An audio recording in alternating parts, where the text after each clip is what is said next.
ঠিক আছে আব্বা। জালাল ভাই 30 টাকার গোস্ত দাও ভাই, ছেলেটা খেতে যাচ্ছে অনেকদিন ধরে গোস্ত খায়নি ভাই। 30 টাকার গোস্ত এখানে বিক্রি হবে?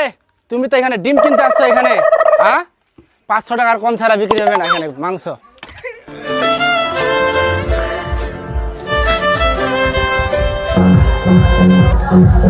দাদা আব্বা গোস্ত নিয়ে আসছে, আমি গোস্ত খাবো, দাদিকে তাড়াতাড়ি গোস্ত রাঁধতে খাও।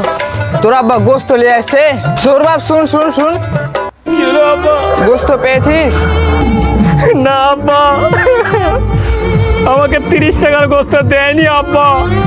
গরিব বলে আমাদের কেউ দেখে না আব্বা, গরিবের দুঃখ কেউ বোঝে না আব্বা। আব্বা তুমি আর কাঁদো না, আমি আর গোস্ত খাবো না আব্বা। আব্বা হারে আর গোস্ত খাবো না, যা আছে তাই দিয়ে ভাত খাবো। এদের বাসায় কি চলছে? আমি আড়াল থেকে তোমাদের সব কথা শুনেছি, তোমরা দাঁড়াও, আমি এই ব্যবস্থা করতেছি। কে? আমাদের বাসায় প্রধান সাহেব। বসেন বসেন বসেন। না না না, তোমাদের এত ব্যস্ত হতে হবে না, যাও মারুফের আব্বাকে ডেকে নিয়ে আসো।